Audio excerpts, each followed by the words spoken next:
خدا پر بھروسہ کرو جو تمہاری نافرمانی کے باوجود تمہارا رزق بند نہیں کرتا۔ بہترین سکون یہ ہے کہ اللہ کی اطاعت پر خوش رہو۔ مومن وہ نہیں جس کی محفل پاک ہو، بلکہ مومن وہ ہے جس کی تنہائی پاک ہو۔ نیک لوگ اپنے انجام سے خوفزدہ نہیں ہوتے۔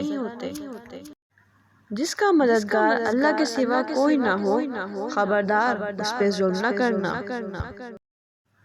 ظالموں کے ساتھ رہنا بذات خود ایک جرم ہے۔ روزانہ کچھ وقت اپنی ماں کے ساتھ بیٹھ کر گزارا کرو، کیونکہ کل قیامت کے روز یہ وقت تمہاری مغفرت کا ذریعہ بن جائے گا۔ دولت کا بہترین مصرف یہ ہے کہ اس سے عزت اور آبرو کو برقرار رکھا جائے۔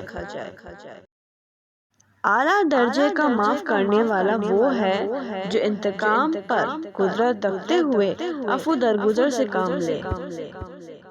زندگی کا کوئی اعتبار نہیں، جس قدر ممکن ہو دوسروں کے کام آؤ۔ اگر تم کو خدا کی جنت دنیا میں دیکھنے کا شوق ہو تو ایک بار اپنی ماں کی گود میں سو کر دیکھنا۔ جو شخص اپنی موت میں تاخیر چاہتا ہو اور چاہتا ہو کہ اس کے رزق میں اضافہ ہو تو اسے چاہیے کہ وہ صلہ رحمی کرے۔ اگر لوگ تم سے امیدیں وابستہ رکھتے ہیں تو یہ تم پر خدا کے فضل کی دلیل ہے۔ تمہاری عمر برابر گھٹتی جا رہی ہے، بس جو کچھ تمہارے ہاتھ میں ہے اس سے کسی کی مدد کر جاؤ۔ مال یا جان کا چلا جانا نقصان نہیں، انسان کا سب سے بڑا نقصان کسی کی نظر سے گر جانا ہے۔ اگر دنیا میں تمہیں کبھی شدت سے غم ملے تو گھبرانا مت، میرے غم کو یاد کر لینا، تمہارے غموں کا وزن ہلکا ہو جائے گا۔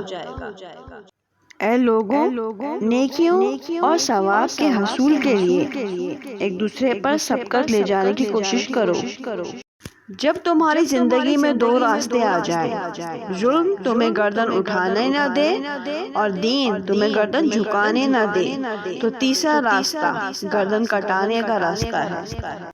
جو شخص اللہ کی بندگی اختیار کرتا ہے، اللہ ہر چیز کو اس کا غلام بنا دیتا ہے۔ اللہ سے خوف کے ذریعے عزت حاصل کرو۔ ظلم کے خلاف جتنی دیر سے اٹھو گے اتنی ہی زیادہ قربانی دینی پڑے گی۔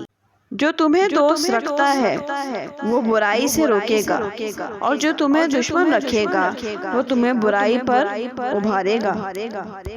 وقت آ گیا ہے کہ مومن سچائی کی راہ میں بے چین ہو کر نکل پڑے اور اپنا سب کچھ اللہ کی راہ میں قربان کر دے۔ کسی کا حق اپنے ذمے لے کر اس دنیا سے نہ جاؤ۔